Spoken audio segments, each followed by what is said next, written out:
Eudora Greenwood and the OwlWood Library, written by Davina Rush, narrated by Davina Rush and Bella.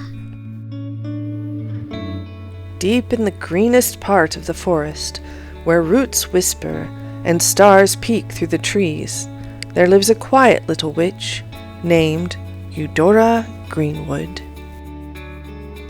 Her cottage is made of stone and moss and magical enchantments. Owls are always perched in the rafters, squirrels napping in her teacups. Everything is peaceful and just a little wild. Eudora's magic is not loud or flashy. She doesn't cast spells or summon storms. Instead, she listens. She listens to the mushrooms, to the moonlight, to the ancestors, and to the stories that carry on the wind. Every evening she lights her lantern and steps outside in the moonlight. The owls gather in the branches above, the squirrels scurry close, hiding in her hair. Everyone waits with her until Eudora reads the ancient winds of the mountain. She reads from the leaves that flutter to the ground.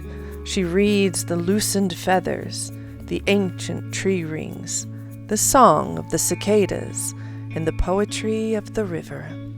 She listens as the forest remembers, holding the stories very carefully in her heart until they are ready to tell. The creatures carry the tales as well, or bits of them at least, tucking them into bark, hiding them amongst the moss, and in quiet whispers to sleeping seeds. Stories are meant to travel, and Eudora knew that very well.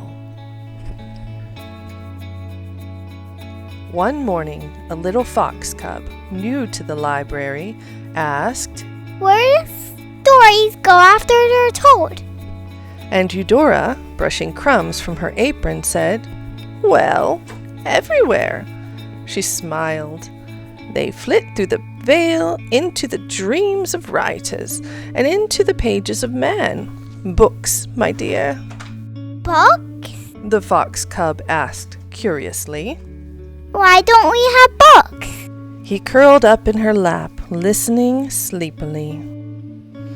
Eudora tucked a quilt around him and whispered, "We don't have books, not the kind with ink and glue, but living tales, the kind you feel in your chest when the wind raises the hair on your neck, or when a hush falls over the forest before a storm." Tales? The little fox asked, looking at his own tail in disbelief. We carry stories in our tail? "Well," Eudora smiled, "perhaps you do." Eudora looked off into the forest mist, her glass blue eyes reflecting the magic there. "Books have their place," she told him, "and they start here, or at least some of them do. This is a place of becoming. The OwlWood Library is one of the many waking dreams, where story is folded into feather, root, and bone." The fox blinked slowly. The owls hooted in cheer from the trees above them. The squirrels lay on her shoulders, listening gently. The fox cub smiled up at her. "I can't wait to help in the library," the fox cub said dreamily. "You already are, my little friend," Eudora smiled at him. "Even now, out in the world, there is a little child reading about a fox cub curled up in the lap of a forest witch." And the wind turned a page, sending their story out into the world. A dream returned to the stars and sprinkled over dizzy dreamers below. And Eudora? Well, she still reads every night beneath the trees with her woodland friends. She tells her stories so the forest won't forget how to remember, and so she won't forget how to listen. The cottage glows softly in the mossy dusk.